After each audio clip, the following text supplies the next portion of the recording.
Today, we are going to learn and understand the diaphragm. So, let's quickly dive into our topic. Diaphragm forms outlet of thoracic cavity. It is a dome-shaped structure. And if we talk about its origin, then anteriorly it originates from the xiphoid process. Posteriorly, it originates from first lumbar to fifth lumbar vertebrae, and from the side, it originates from the lower 6 costal cartilages. Now, talking about the structures passing through it include 3 broad categories. Number 1, through the diaphragm. Number 2, posterior to diaphragm. And number 3, additional openings. Now, before I move any further, I genuinely hope you find this video informative and valuable. So, do like, share and subscribe to my channel to support me in creating more content like this. Now, let's continue with the topic. Structures passing through diaphragm are further of 2 types, the caval opening and the esophageal opening.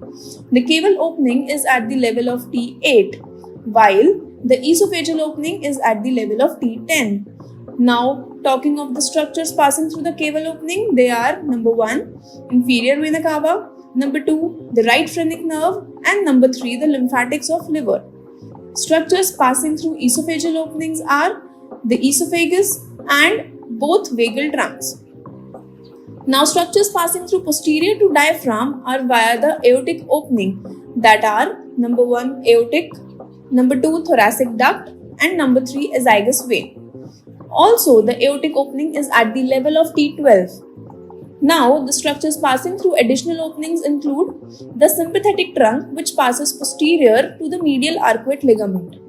Now, see this diagram of the diaphragm. This is the sternal attachment, the central tendon, and the openings, the caval hiatus, esophageal hiatus, and the aortic hiatus.